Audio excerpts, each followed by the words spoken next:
So my name is David Holmes and I'm a Special Constable for Derbyshire Constabulary. I'm based in Derby, in the city, at St Mary's Wharf Police Station.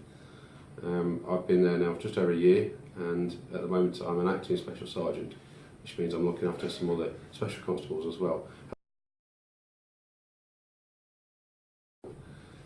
I'm a project manager. I build buildings for a living. Recently for the NHS, I run a team of engineers, build buildings for them.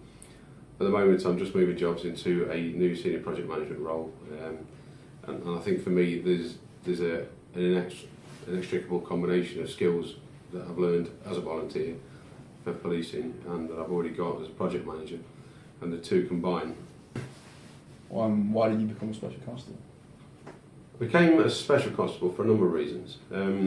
Years back I was going to be a copper. My uncle was a copper.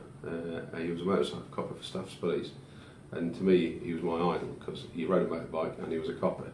Good enough reasons. Latterly, my dad was an engineer, and I had the opportunity to take an engineering apprenticeship up, and frankly it meant I could buy a motorcycle quicker if I took the apprenticeship because it paid better. I would have had to wait too long to be a police officer. Nevertheless, that hankering never went away. Life got in the way. I got busy, obviously earning my crust as an engineer, an electrician, and various other things, and latterly as a project manager. Having done that, of course, I've had a family, 2 daughters and a wife, and that changes things. That changes my aspect. So the older I've got, the more I've looked back and remembered the reasons I wanted to be a police officer. In terms of my personal achievements, I've been to a domestic case some while ago where there'd been an assault against somebody's partner from an estranged partner. There were small children involved.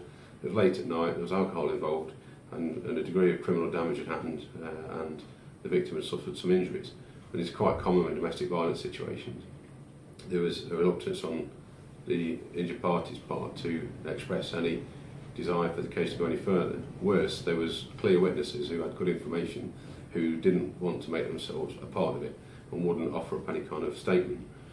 So for us as police officers it makes life quite difficult. Nevertheless, we turned up quickly, we managed to take positive action, arrest the individual involved. That individual was taken away into custody, and later it was interviewed about that. It was fairly non-cooperative, but by the time we got to court there was a recognition at that point. Luckily the CPS had let us go that far, and they recognised that we had taken positive action, and then ultimately that individual pleaded guilty at court before anything had to go any further. And as part of the conditions and the sentencing that individual received, there was no contact with the former partner or those children.